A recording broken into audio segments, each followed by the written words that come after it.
नाम लिया वड्डिया वड्डिया जिहड़े समर्था वाले सन, कला वाले सन, मुल्क दे मालिक सन, बड़ी हैसियत वाले सन, उच्ची श्रेणी विच सन, उन्हां सारियां नूं गिण के दस्सिया फरिश्त बनाई है भी ये रोंदे पे इन्हां नूं वेखो और तुसीं इहो जिहे काम ना करो जो तुहानूं भी रोना पवे।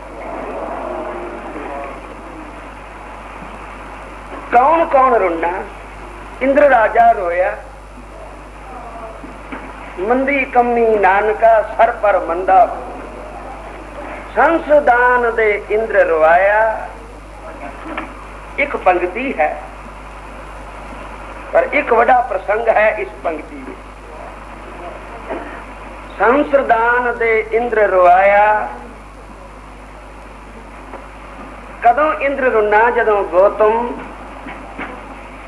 तपा अहल्या तिसनू देख इंद्र लुभान। इंद्र कोल अपच्छरा,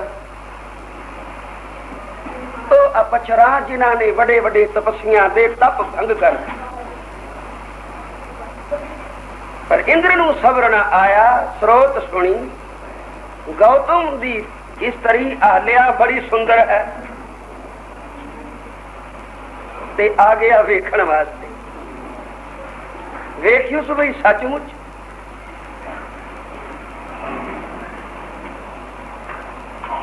तो फिर मन ललचा गया। हुण ये पतिव्रता है, एदी निगाह विच इंद्र राजा तुच्छ है, इस वास्ते इंद्र ने वेश वटाया, गौतम दा रूप धारिया। समर्था एडी, गौतम ऋषि का रूप बनाया और अहल्या के पास आया। सवेर का वेला सी, गौतम गया इशनान कर,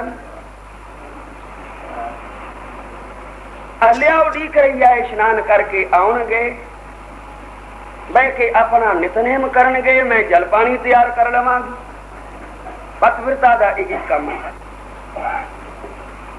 पर इंद्र अहल्या दे पास गौतम दा रूप बना के आया, बुआ खड़किया। जिस वेले अहल्या ने खोलिया, तुसी स्नान नहीं कर आए, जल्दी वापस आ गए हो, क्यों? भूल गई। ए ना समझियो कि मेरे नाल छल हो रहे। ए इंद्र है और मेरे पति दा रूप बना के आया।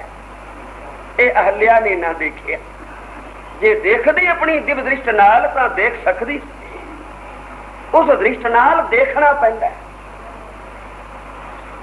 पर अहल्या ने ना देखिया, भटक गई। जिस वेले गौतम पहुंचिया गंगा ते, जल विच प्रवेश करन लगा तां गंगा ने आखिया, गौतम अज बड़ी सवेर आ गई है, अजे तां तेरे उठण दा वेला नहीं सी होया। उन्हें आखिया, निशानियां जो वेख लईयां, कुकड़ बोल पिया, चंद चढ़ पिया, ये दो ही निशानियां रखदे सी। उदों ये चंद्रमा घट वध होके नहीं सी चढ़ता और कुकड़ भी अगे पिछे नहीं सी बोलदा। ये तां एक अलार्म सी अमृत वेले दा, सुतियां नूं जगाण वास्ते कुकड़ बांग दिती, उठो बई दिन चढ़ पिया। जिस वेले गौतम ने आखिया, मैं दोवें निशानियां देख लईयां, सुन लईयां, इस वास्ते मैं जानिया मेरे उठण दा वेला हो गया है, तां गंगा ने आखिया, नहीं गौतम, तेरे घर नूं चोर लगा होया, ये तेरे नाल छल हो गया, जा मुड़ के छेती। जिस वेले आया तां इंद्र जा रहा सी। गौतम नूं कुछ शक पिया, पर जदों घर आया अहल्या ने देखिया, फिर आ गए, हुणे ते गए सी। उन्हें आखिया, मैं हुणे किथे गया, मैनू ते चिर हो गया गए नूं, हुणे इंद्र जा रहा सी वापस। इंद्र मेरे घर तो इंद्र जा रहा सी। अरे हाँ, मैं वेखे तब मेरे घर पानी मैं डूबी गई, मेरा सब बंद हो गया। क्रोध में छाया आया, गौतम अपने आप को अपने गुस्से में रोक न किया, पहला का श्राप देता अपनी घरवाली को पत्थर, दूसरा श्राप देता इंद्र को स्वर्ग में जाने जो कर ले गए, तेरी दर से खोल हो जाए। ਇਹ ਵਿਚਾਰਾ ਕੋਈ स्वर्ग में जान जोगा नहीं, लुके ना फिरता देवते सारे गए होगी करें मैंने राजा गया कि मुड़ के नहीं आया तो इंद्र से आ रहा है एक बार बेटी को बात कर मैंने अपने कोई रूप में लिया मैं अपने घर जान जोगा होवा नहीं तो मैं नशर हो जावा तो साहब आखते संसर दान दे इंद्र रोआया इंद्र राजा रुना रो रहा है प्यारा कम जो कीता पैरे कम का फल है रोना इस वास्ते इंद्र रो रहा है तुसी न रोना कदे ऐसा कम ना कर संसदान दे इंद्र रोआया परशुराम रोवे कर आया इंद्रता एक राजा है माने समर्था है इस विच पर अवतारा वाली शक्ति का नहीं पर साहब आखदे और जिस विच अवतार की शक्ति है 6 कला जिसनों मिलियां हैं अवतारां विच कला हुंदियां किसे विच कितनियां किसे विच कितनियां परशुराम नूं 6 कला मिलियां सन यह भी अवतार पदवी वाला है अवतार श्रेणी विच है पर रो रहा है यह कदों रुना सहवाग परशुराम रोवे घर आया जदों पिटदी सुन के रेणुका परशुराम दी मां जिस वेले मां ने पिटिया और पुकारिया बेटा परशुराम आके प्यो की हालत वेख किस हाल में तेरा पिता पिया है दर वखरा सिर वखरा लहू विच लिबड़ी लाश परशुराम दे प्यो दी ते मां सदी पई रोंदी है ये गया पहाड़ां विच तपस्या करन उथे आवाज सुनी समर्था एडी सैकड़ियां मीलां तो अपनी मां दे रोण दी आवाज सुन रही पर जिस वेले आन के प्यो की हालत वेखी सबर ना कर सकिया अपने रोण नू रोक ना सकिया अखां दे पानी नू ठल ना सकिया अखियां प्रणाली हो गई परशुराम रोवे कर आया यह भी एक कथा भाई साहब आखदे संसर बाहू जम दगन घर होए परा हुण चारी आया संसर बाहू राजा है और जम दगन ऋषि है ये दोवें सांडू सन जमदग्न ऋषि का पुत्र परशुराम और घर वाली रेणुका ये ते जंगल विच रहिंदे सन तपस्या करते रेणुका की भैन छोटी ये विआही गई संसरबाहू दे नाल संसरबाहू राजा है संसरबाहू उसका नाम इस वास्ते पिया सीता भावें वो 2 बाहां वाला साडे वांगू एक मनुख पर उसदियां 2 बाहां विच इतना बल सी जितना 1000 बाहां विच हुंदा इस वास्ते नाम उसका संसरबाहू 1000 बाहां वाला पै गया 1000 बाहां दा बल जिसदे अपने विच होवे बड़ा राज कीता इसने बड़ा राज वधाया एक दिन सैर शिकार नूं आया नदी का किनारा है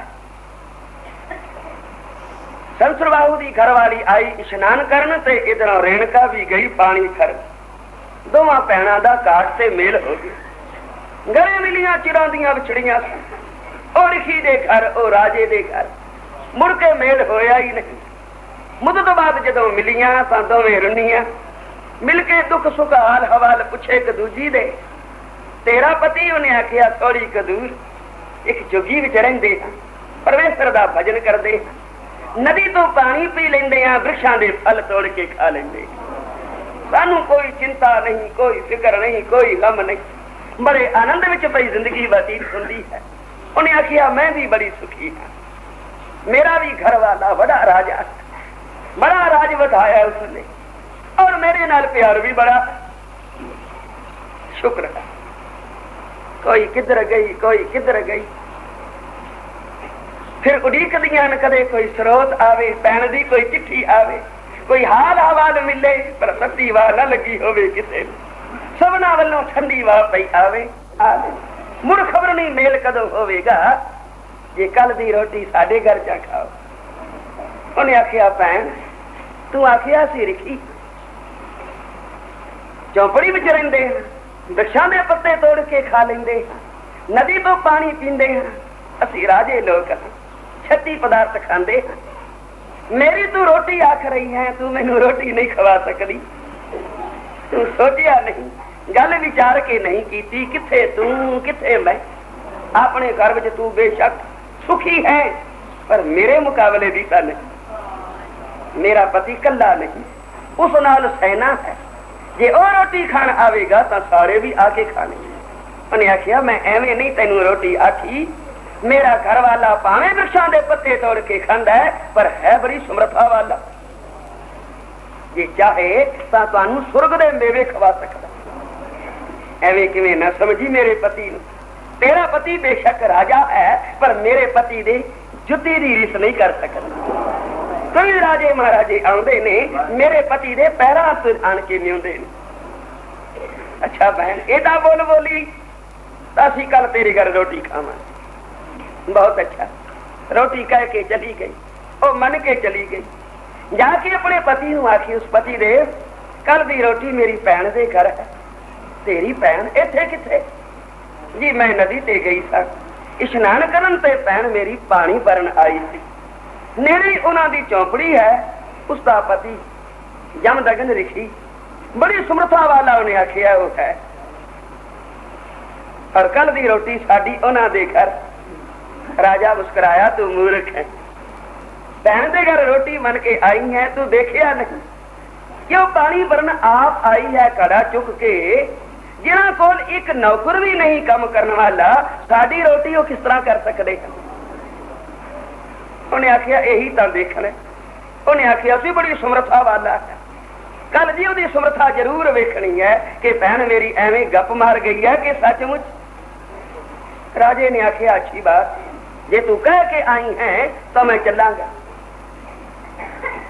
पर तेरी भैन बेचारी गरीबनी क्या बैठी है, किथे निभ सकती है। जिस वेले रेणुका घर आई, पति अगे आन के हथ जोड़े, पति देव मेरी भैन मिल गई सी, संसर बाहू राजे दी घर वाली, मैं उसनू कल दी रोटी आख आई। ऋषि ने आखिया कमलिए की कीता? भगतां ते संसारियां जोड़ कर दुनियादार दा राह होर, भगत जना दा होर। भगतां दी चाल निराली सह वक्त, ये निराली चाल चलन वाले दुनिया दी चाल ये चल नहीं सकते, ते दुनिया सारी इन्हां दे मगर लग नहीं सकती। विच फर्क जरूर पिया है। चाला निराली भगतां केरी, बिखम मार्ग चलना, लब लोभ हंकार तज तृष्णा बहुत नहीं बोलना। ते दुनियादार तो हर वेले बड़बड़ करदा, बड़ बोला बड़े बोल बोलदा, ते तू बड़ा बोल क्यों बोल के आई हो? असी तो भगत सा, घर बार शहर छड़िया, जंगल में आए झुग्गी पाई, वृक्षां दे पत्ते तोड़ खादे, इस वास्ते भी लोकां नालों टुटी भरी। ते तू मुड़ नाता जोड़ बैठी, इस गल विचों जरूर कोई कबाहत निकले। तू गल चंगी नहीं कीती। रो भाई स्वामी हुण तां मैं कह आई, मेरे कहण दी लाज रखो, नहीं ते भैन समझेगी एवं गप मार गई है। कहने लगे अच्छा मैनू जापदा गल चंगी नहीं कर। जे तो भगत जना दे कोल कोई आवे पावना नाल, ओ ते ले जांदा है लाभ। जे कोई हंकारिया हैंकर वाला आवे ते जां ओ आप दुखी होवेगा भगत दी महिमा देख के, ते जां भगत जना नू दुखाएगा। अगला दिन होया, संतर बाहू ने तैयारी की थी, चल चलिए अज रोटी है ना तेरे भैन दे घर। हाँ जी मैं तैयार।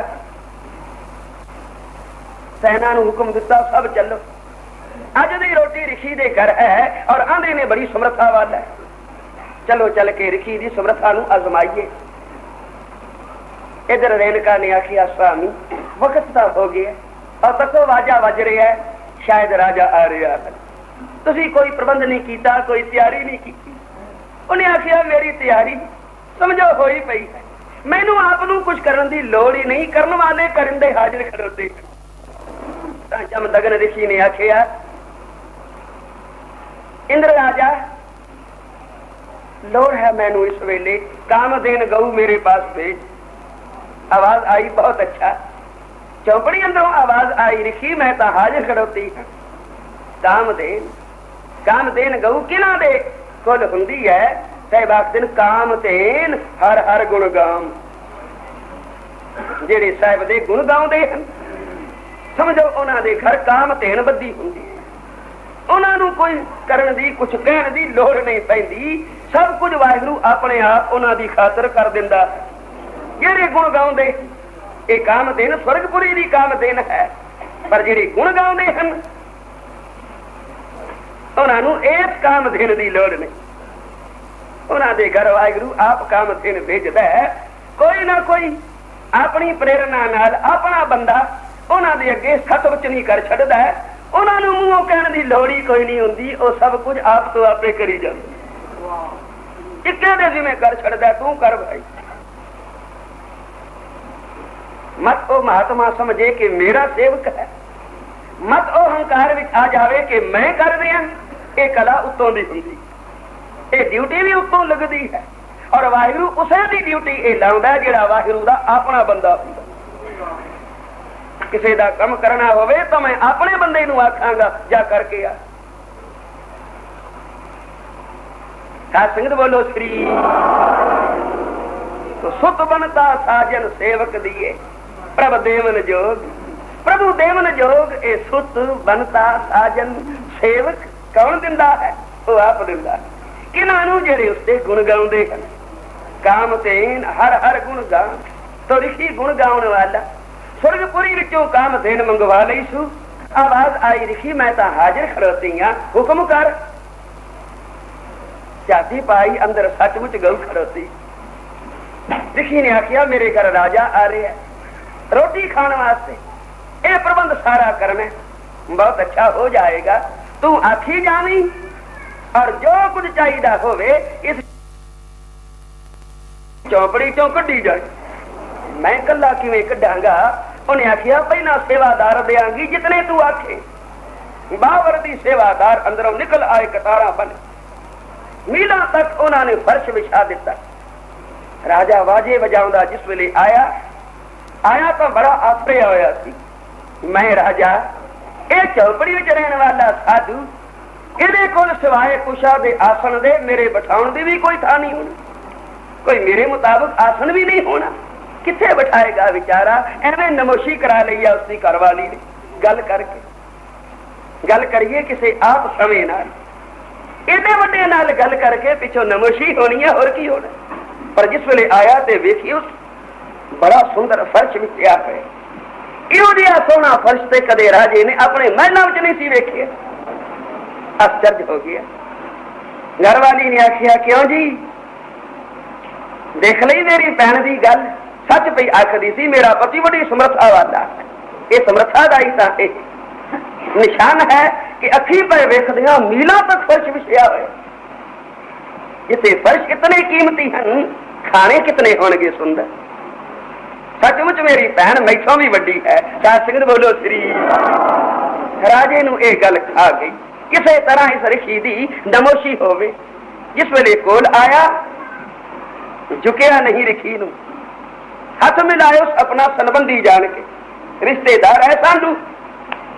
ऋषि ने भी पोला जी हाथ कर दिता। आओ राजन बैठो, बैठा दिता।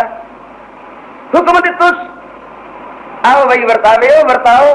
अंदरों बन बन के कतारा आ गए नौकर वर्तान वाले। राजा हैरान पिया होवे वेख वेख के ऐसी एक झुग्गी किथों पे आउंदे। जिस वेले सोने चांदियां दे बर्तन सारियां दे अगे रखे गए ते हुण आए खाने वन सो वन्ने अनगिनत। राजे ने कदी इहो जिहा किथे खाधे सन। जिस वेले खाल परोस गए सब उन नौकर चाकर हाथ बन के सामने खड़ोते हैं। होर कुछ हुक्म करो। ये रब दे प्यारे दा घर है, इथे गिनतियां मिलतियां नहीं। जेड़ी शै आखो उहियो हाजिर करिए। जे स्वर्ग दे मेवे आखो तां भी मौजूद हन। राजा नाले खावे नाले चक्रत हो। एडे पदार्थ इतने ए थाल सोने चांदी दे, इतना ए फर्श कीमती मीला तक विछया होया। भई सचमुच ऋषि दी बड़ी समर्थ है। निक्की जी चौपड़ी विचों ये सब कुछ निकलिया। भला वेखा तो सही होर अंदर किन्ना कु पिया। इस वेले अंदर चाची पाई होर तो कुछ नहीं सी, एक गऊ खड़ोती सी। बड़ा हैरान होया राजा, कहंदा जमदगन ये सब कुछ किथों ले आई? उन्हें आखिया इस गऊ की कृपा है, कामधेन गऊ जो कुछ मंगिए दे कोलों मिल जाता। ये सब कुछ इसे दा पसार है। और मैं तो सिर्फ आखिया सी गऊ दे दो, ये आ गई, सब कुछ इसे ने कीता है, मैं तो कुछ भी नहीं कीता। राजे ने आखिया अच्छा हुण इंज कर, ये गऊ मैनू दे दे, क्योंकि मैं हाँ राजा, कितनी मेरी सेना, कितनी फौज, इस गऊ की मैनू लोड़ है, तैनू की लोड़ है? तू तो वृक्षां दे पत्ते भी खा के गुजारा कर सकना। उन्हें आखिया मैं तो गुजारा कर सकता, अपने वास्ते नहीं मंगवाई, तेरे वास्ते ही लियांदी थी, पर ऐने चिर वास्ते कि तू रोटी खा ले, क्योंकि रोटी तैनू आख चुकी है मेरी घरवाली, और मैं उसकी गल नू पा लिया। तैनू भोजन छकाया, हुण तू तृप्त हो गया, अपने घर जा, असी अपने घर राजी हैं, मुड़ के इहो जी गलती कदे न करांगे। पर संत बाहू ने आखिया हुण मैं खाली हथी नहीं जावांगा, एक कामधेन गऊ नाल लेके जावांगा। आखिया जिद ना कर, ये तेरे वास्ते है नहीं, ये तो अमानत है, तेरे हथ किवें पकड़ा दिया? उन्हें आखिया पकड़ावन की की लोड़ है, मैं आप ही फड़ लांगा। अगे होके गऊ का रस्सा फड़ लिया। जमदग्नि ने आखिया ये तो बड़ी मारी गल हुई, ये तो अमानत है, और ये लै चलिए। कहने लगा कामधेन गऊ तू अलोप हो जा, चली जा अपने ठिकाने। जिस वेले ऋषि ने यह गल आखी, कामधेन अलोप हो गई, रस्सा राजे दे हथ रह गया। बड़ा गुस्सा चढ़िया, कट के तलवार म्यान च उसे वेले संसबाहु राजे ने जमदग्न दे सिर ते वाही ते दो टोटे कर दिते। राजा ता चला गया, पिछे बिचारी रेणुका अपने पति का सिर गोद विच लैके नाले पिटदी है, रोंदी है, नाले परशुराम पुत्र नूं पुकारदी है। भाई साहब आखदन संसबाहु जमदग्न घर होए पराहुण चारी आया, पिटदी सुन के रेणुका परशुराम ताई कर आया। जिस वेले परशुराम आया, अपनी माता नूं पिटदियां रोंदियां वेख के ते उन्हें इशारा किया, ऐ तां वेख, ते अपने प्यो दी लाश वेखी परशुराम ने, ते फिर परशुराम रो भी कर आया। रुन्ना टाई मार के रुन्ना है अवतार पर रो रहा है।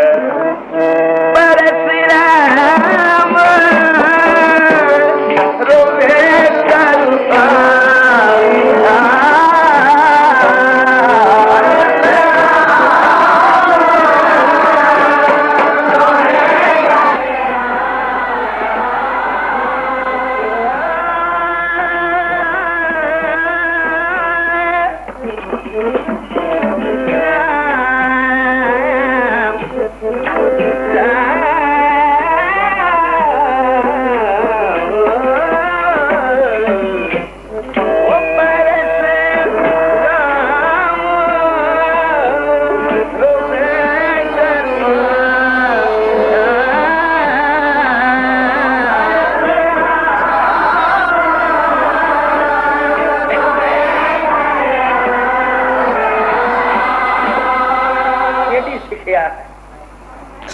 कि जिथे भी कोई आप तो डाटे नाल भाईवाली करेगा, दुख उठाए। दुनिया आपने समा नहीं लभदी, आपने वर्गा नहीं वेखदी, मित्रता दोस्ती नाता ये आपने जैसा कोई होवे तां ते निभेगा। लोकी वेखदे न वड्डा घर, अपने नालों भी वड्डा, सारी उम्र दुखां दी पंजाली अपने गल पा लेंदे। ते फिर परशुराम ठीक अवतार आया संसार का भला करने वास्ते, और अपने प्योरी के हालत वेख के परशुराम ने प्रतिज्ञा की थी कि संतबाहु ने मेरे पिता नूं मारे, असी ब्राह्मण हां, मैं क्षत्रियां दा वास करां, मारा क्षत्रिय हन, मैं सारियां नूं पैसे करां। फिर दोबारा तपस्या की, तपस्या करके बलवान बनया, उस बल नूं फिर संसबाहु दे उत्ते वरतिया, इनू मारिया, इहदे नाल अनेक क्षत्रियां नूं मारिया, कितनियां नूं मारिया, गिनती न रही। अवतार सी भला करने वास्ते आया सी, पर केड़े पासे लग गया? रात बोलो सी सहबाग तुसी इहो जी गलती न करो, जिस काम वास्ते आयो वही काम करना, उसे मुख रखना। वाहिगुरू ने हर एक दे अंदर कला रखी है, केड़ी नाम जपण दी। नाम जपण वाली कला नूं साध संगत जगाउणा है और ये संगत विच आके कला प्रगट हुंदी है। संगत तो बाहर जांदियां ये कला फिर अलोप हो जाती। इस वास्ते मुख रखिया संगत नूं हर रोज सत्संग विच आओ ताकि तुहाडी ये जपण वाली कला सदा प्रगट रहे और तुहानूं रोना ना पवे। साथ संगत बोलो